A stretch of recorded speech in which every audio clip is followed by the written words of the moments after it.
ദൈവനാമത്തിന് മഹത്വം ഉണ്ടായിരിക്കട്ടെ. വീണ്ടും ഒരു വീഡിയോയുമായി നിങ്ങളുടെ മുമ്പിൽ വരുവാൻ ദൈവം ഇടയാക്കിയ കൃപയ്ക്കായി നന്ദിയോട് സ്തുതിക്കുന്നു. ഞാൻ ഇന്ന് പ്രധാനമായിട്ടും ചിന്തിക്കുവാൻ ആഗ്രഹിക്കുന്നത്, എല്ലാവരും പറയുന്നു ത്രിയേക ദൈവമാണ് നമുക്കുള്ളത് എന്നുള്ള കാര്യമാണ്. ദൈവവചനം അതിനെക്കുറിച്ച് എന്ത് പറയുന്നു? മനുഷ്യരുണ്ടാക്കിയതല്ലേ ഈ ത്രിയേകം എന്ന വാക്ക് എന്നുള്ള കാര്യത്തെക്കുറിച്ച് നമുക്കിന്ന് ദൈവവചനത്തിന്റെ ഏടുകളിൽ നിന്ന് നമുക്ക് ചിന്തിക്കാം. അപ്പൊ ദൈവവചനം നമ്മൾ പഠിക്കുമ്പോൾ നമുക്ക് കാണാൻ കഴിയുന്ന ഒരു കാര്യം, ത്രിയേക ദൈവം എന്നൊരു വാക്കോ അല്ലെങ്കിൽ തൃത്വം എന്ന വാക്കോ, തൃത്വത്തെക്കുറിച്ച് ഞാൻ കഴിഞ്ഞ ദിവസം സംസാരിച്ചിരുന്നു. തൃത്വം എന്താണെന്നും ഉള്ള കാര്യത്തെക്കുറിച്ച് ഞാൻ സംസാരിച്ചിരുന്നു കഴിഞ്ഞ ദിവസം. ആ വീഡിയോ നിങ്ങൾക്ക് പോയി ശ്രദ്ധിക്കുകയാണെങ്കിൽ കാണാം. അതുപോലെ തന്നെ ത്രിയേകം, ഈ തൃത്വക്കാര് എപ്പോഴും രക്ഷപ്പെടാൻ വേണ്ടി ഉപയോഗിക്കുന്ന ഒരു കാര്യമാണ്. അവർക്ക് 3 ദൈവങ്ങളില്ല എന്ന്, അവർക്ക് ഇല്ല എന്ന് മറ്റുള്ളവരെ അറിയിക്കാൻ വേണ്ടി അവർ ഉപയോഗിക്കുന്ന ഒരു വാക്കാണ് ഈ ത്രിയേക ദൈവം എന്ന് പറയുന്ന ഈ സംഗതി എന്ന് പറയുന്നത്. അപ്പോൾ അതിൽ നിന്ന് രക്ഷപ്പെടാൻ വേണ്ടി അവർ ഉപയോഗിക്കുന്ന ഈ പദം ദൈവവചനത്തിലില്ല. അപ്പൊ ദൈവവചനത്തിൽ നിന്നോടൊന്ന് അവർ കൂട്ടിച്ചേർത്തു എന്നുള്ളതാണ് ഇതിനകത്തെ പ്രധാന സത്യം എന്ന് പറയുന്നത്. മോശ ഇസ്രായേലിനെ പഠിപ്പിക്കുമ്പോൾ ആവർത്തന പുസ്തകം 6-ാം അധ്യായം 4-ാം വാക്യത്തിൽ പറയുന്നു, ഇസ്രായേലെ കേൾക്ക, യഹോവ നമ്മുടെ ദൈവമാകുന്നു, യഹോവ ഏകൻ തന്നെ. ത്രിയേകൻ എന്നല്ല മോശ ആരെ പഠിപ്പിച്ചത്? ഇസ്രായേലിനെ പഠിപ്പിച്ചത്. അതുപോലെ തന്നെ യേശു കർത്താവ് പറഞ്ഞു ഏക കർത്താവാണ് എന്നും പഠിപ്പിച്ചു. അവരെ സംബന്ധിച്ചിടത്തോളം നമ്മളത് വായിക്കുമ്പോൾ എങ്ങനെയാണ്? നീ അവയെ നിന്റെ മക്കൾക്ക് ഉപദേശിക്കുകയും നീ വീട്ടിലിരിക്കുമ്പോഴും വഴി നടക്കുമ്പോഴും കിടക്കുമ്പോഴും എഴുന്നേൽക്കുമ്പോഴും അവയെക്കുറിച്ച് സംസാരിക്കുകയും വേണം. അവയെ അടയാളമായി നിന്റെ കൈമേൽ കെട്ടണം. അവ നിന്റെ കണ്ണുകൾക്ക് മധ്യേ പട്ടമായി ഇരിക്കണം. അതുപോലെ തന്നെ അവയെ നിന്റെ വീടിന്റെ കട്ടളമേലും പടിവാതിലുകളിലും എഴുതണം എന്ന് അവിടെ കാണുന്നു. അപ്പൊ ഇന്നത്തെ വീടുകളിലൊക്കെ എഴുതിയിരിക്കുന്ന ദൈവം ത്രിയേകനാണെന്നാണ്. പക്ഷെ ദൈവവചനം പറയുന്ന ഏകനാണെന്നാണ് എഴുതേണ്ടതെന്നാണ് പറഞ്ഞിരിക്കുന്നത്. ഇന്നിപ്പം തൃപ്തക്കാരുടെ വീടുകളിലൊക്കെ ചെന്ന് കഴിഞ്ഞാൽ ത്രിയേകൻ എന്നാണ് എഴുതി വെച്ചേക്കുന്നത്. അവരുടെ അറിവില്ലായ്മയാണ് അത് സൂചിപ്പിക്കുന്നത്. കാരണം ദൈവവചന വിരുദ്ധമായിട്ട് പറയുന്ന കാര്യങ്ങളാണ്.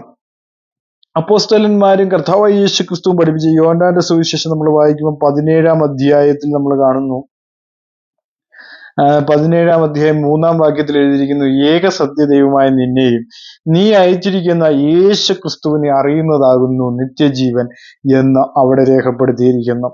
അതായത് ത്രിയേക ദൈവവും നല്ല യേശു ക്രിസ്തു ശിഷ്യന്മാരെ പഠിപ്പിച്ചതും ലോകത്തെ പഠിപ്പിച്ചതും ഒന്നും അതല്ല. പക്ഷെ അതിന് വിരുദ്ധമായിട്ടാണ് ഇന്ന് ലോകം പഠിപ്പിച്ചുകൊണ്ടിരിക്കുന്നത്. ത്രിയേക ദൈവമാണ് എന്ന് രക്ഷപ്പെടാൻ വേണ്ടി 3 ദൈവങ്ങളില്ല എന്ന് രക്ഷപ്പെടാൻ വേണ്ടി പറയുന്ന വാക്കാണ്. ഇനി നമുക്ക് കൊരിന്ത്യരിലേക്ക് പോകാം. കൊരിന്ത്യരിൽ പറയുന്നത് നമുക്ക് അപ്പോസ്തലനായ പൗലോസ് പറയുന്നുണ്ട്. 1 കൊരിന്ത്യർ 8-ാം അധ്യായത്തില് പറയുന്നു, പിതാവായ ഏക ദൈവമേ നമുക്കുള്ളൂ. തൃത്വക്കാരെ സംബന്ധിച്ചിടത്തോളം പുത്രനായ ദൈവമുണ്ട്, പരിശുദ്ധാത്മാവായ ദൈവം കൂടിയുണ്ട്. അങ്ങനെ 3 ദൈവങ്ങളാണ് അവരെ സംബന്ധിച്ചിടത്തോളം നമുക്ക് കാണാൻ കഴിയുന്ന ഒരു കാഴ്ച എന്ന് പറയുന്നത്. അതായത് പിതാവായ ഏക ദൈവമേ നമുക്കുള്ളൂ. അവിടെ യേശു കർത്താവിനെ ഏക കർത്താവ് എന്നാണ് വിളിച്ചിരിക്കുന്നത്. അതായത് ദൈവം മനുഷ്യനായി നിന്ന് കർത്തൃത്വം നടത്തുന്നതിനെ അത് കാണിക്കുന്നു. അതാണ് ഏക കർത്താവ് എന്ന് അവിടെ രേഖപ്പെടുത്തിയിരിക്കുന്നത്. അപ്പോ ഇവർ ഈ ചെയ്യുന്നത് എന്താണ്? ഇവരെ സംബന്ധിച്ചിടത്തോളം യേശു ക്രിസ്തുവിനെയും ദൈവമാക്കണം, പരിശുദ്ധാത്മാവിനെയും ദൈവമാക്കണം, പിതാവിനെയും ദൈവമാക്കണം. അങ്ങനെ 3 ദൈവങ്ങളാക്കാൻ പറ്റാത്തത് കൊണ്ട് അവരെന്ത് ചെയ്തു? ത്രിയേകം എന്ന് പറഞ്ഞുകൊണ്ട് ഒറ്റയടിക്ക് അതങ്ങ് തീർത്തു. അത് മനുഷ്യനെ പറ്റിക്കുന്ന പരിപാടി തന്നെയാണ് എന്നുള്ള കാര്യത്തിൽ യാതൊരു വ്യത്യാസവും അതിനകത്ത് പറയുവാനില്ല എന്നുള്ളതാണ് സത്യം എന്ന് പറയുന്നത്. അപ്പൊ ജനങ്ങളെ എങ്ങനെയെങ്കിലും കബളിപ്പിക്കുക എന്നുള്ളതേ ഉള്ളൂ ഈ ത്രിയേകം എന്ന വാക്കുകൊണ്ട് നമുക്ക് മനസ്സിലാക്കാനായിട്ട് സാധിക്കുന്നുള്ളൂ. അപ്പോ നമ്മൾ ഇതിൽ നിന്നൊക്കെ മനസ്സിലാക്കണം, എന്താണ് ദൈവം ഏകനേ ഉള്ളൂ എന്നുള്ള കാര്യം നമ്മൾ എന്ത് ചെയ്യരുത്? ഏകനേ ഉള്ളൂ എന്നുള്ള കാര്യം നമ്മൾ മറന്നു പോകരുത്. കാരണം നമ്മൾ പഠിക്കുമ്പോൾ തന്നെ നമുക്ക് മനസ്സിലാക്കാനായിട്ട് സാധിക്കുന്ന ഒരു കാര്യം ഇല്ലേ, യാക്കോബിന്റെ ലേഖനത്തിലാണെന്ന് തോന്നുന്നു പറയുന്നുണ്ട്, ദൈവം ഏകനെന്ന് നീ വിശ്വസിക്കുന്നുവോ? ത്രിയേകനെന്ന് വിശ്വസിക്കാനല്ല യാക്കോബ് ലേഖനത്തിൽ നമ്മൾ കാണുന്നത്. അപ്പോ ഇതൊന്നും അനുസരിക്കാൻ ഇവർക്ക് കഴിയുന്നില്ല. കാരണം ഞാനല്ലാതെ അന്യ ദൈവങ്ങൾ നിങ്ങൾക്ക് ഉണ്ടാകാൻ പാടില്ല, അല്ലേ? യാക്കോബിന്റെ പുസ്തകം 2-ാം അധ്യായം 19-ാമത്തെ വാക്യത്തിൽ പറയുന്നു, ദൈവം ഏകനെന്ന് നീ വിശ്വസിക്കുന്നുവോ? കൊള്ളാം, പിശാചികളും അങ്ങനെ വിശ്വസിക്കുകയും വിറയ്ക്കുകയും ചെയ്യുന്നു എന്ന് പറയുന്നു. അപ്പൊ പിശാചിനറിയാം ദൈവം ഏകനാണെന്ന്, ഇല്ലേ? സങ്കീർത്തനക്കാരൻ പറയുന്നു, ഏകനായി നിന്ന് മഹാത്ഭുതങ്ങളെ പ്രവർത്തിക്കുന്ന ദൈവം. തൃത്വക്കാരെ സംബന്ധിച്ചിടത്തോളം ഏകനല്ല. കാരണം ദൈവത്തിന്റെ കൂടെ 2 വ്യക്തികളൂടെ കൂടി നിന്നിട്ടാണ് ഈ പ്രവൃത്തിയെല്ലാം ചെയ്യുന്നത്. ദൈവം മൂവരാണെന്ന് ഒരിടത്തും പറയുന്നില്ല എന്നുള്ളതാണ് സത്യപരമായ കാര്യമെന്ന് പറയുന്നത്. അപ്പൊ തൃത്വക്കാർ ഇതെല്ലാം എന്ത് ചെയ്തതാണ്? ജനങ്ങളെ പറ്റിക്കുന്ന പ്രസ്താവനകൾ നടത്തുകയാണ്, അല്ലെ? അവർക്ക് പല ന്യായങ്ങൾ പറയുവാനുണ്ട്. പക്ഷെ ആ ന്യായങ്ങളൊന്നും ഈ കാലങ്ങളിൽ എന്ത് ചെയ്യുന്നില്ല, കൂടുതലായിട്ടും പ്രയോജനപ്പെടുന്നില്ല എന്നുള്ളതാണ് സത്യം എന്ന് പറയുന്നത്, അല്ലേ? മനസ്സിലാക്കണം. എഫേസ്യർക്ക് എഴുതിയ ലേഖനത്തിൽ പറയുന്നു, നിങ്ങളെ വിളിച്ചപ്പോൾ ഏക പ്രത്യാശയ്ക്കായി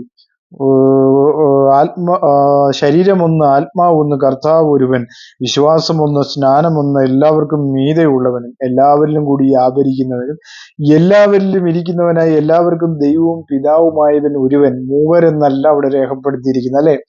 അപ്പൊ ഇവർ പറയുന്ന പോലെയാണ് യെശയ്യാവിന്റെ പുസ്തകം 9:6 യേശു ക്രിസ്തുവിനെ നിത്യപിതാവ് എന്നാണ് വിളിക്കുന്നത്. അപ്പോ ആ നിത്യപിതാവുമ്പോ 2 പിതാവ് നമുക്കുണ്ടോ? ഇല്ല.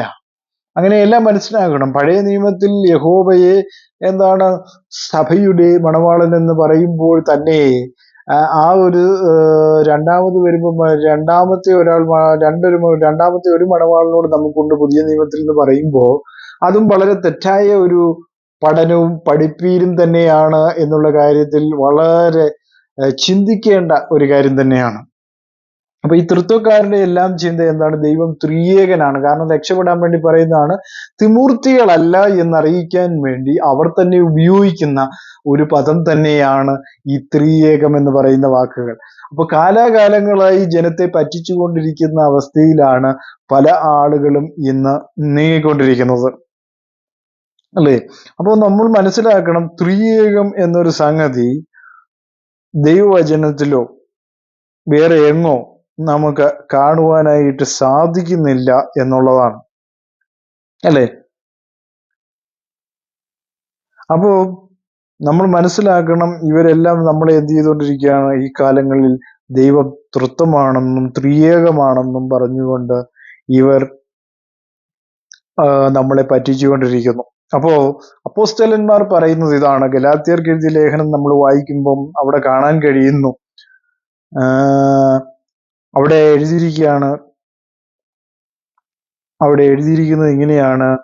അതിന്റെ ഗലാത്യർ ലേഖനം 1-ാം അധ്യായം 8-ാമത്തെ വാക്യം, എന്നാൽ ഞങ്ങൾ നിങ്ങളോട് അറിയിച്ചതിന് വിപരീതമായി ഞങ്ങളാകട്ടെ സ്വർഗത്തിൽ നിന്നൊരു ദൂതനാകട്ടെ നിങ്ങളോട് സുവിശേഷം അറിയിച്ചാൽ അവൻ ശപിക്കപ്പെട്ടവൻ.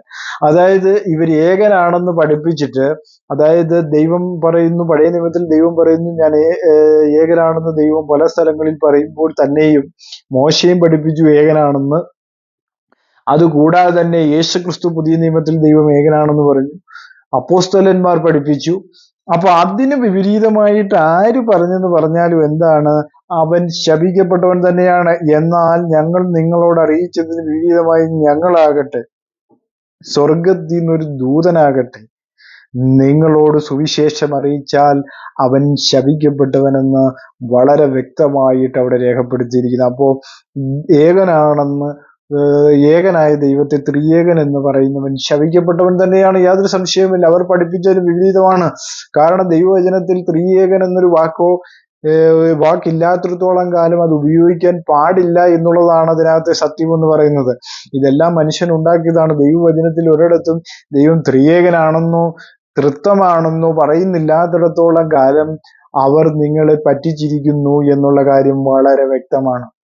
കാലങ്ങളിൽ ഏകദൈവത്തിൽ വിശ്വസിക്കുക, ഏകദൈവ വിശ്വാസിയായി മാറുവാൻ എല്ലാവരെയും സഹായിക്കട്ടെ എന്ന് ഓർപ്പിച്ചുകൊണ്ട്, ഈ വചനങ്ങൾ നിങ്ങൾക്ക് അനുഗ്രഹപ്രദമായെങ്കിൽ ഈ വീഡിയോകൾ നിങ്ങൾ ഫോളോ ചെയ്യാൻ ആഗ്രഹിക്കുന്നെങ്കിൽ ഇത് ലൈക്ക് ചെയ്യുക, സബ്സ്ക്രൈബ് ചെയ്യുക. God bless you.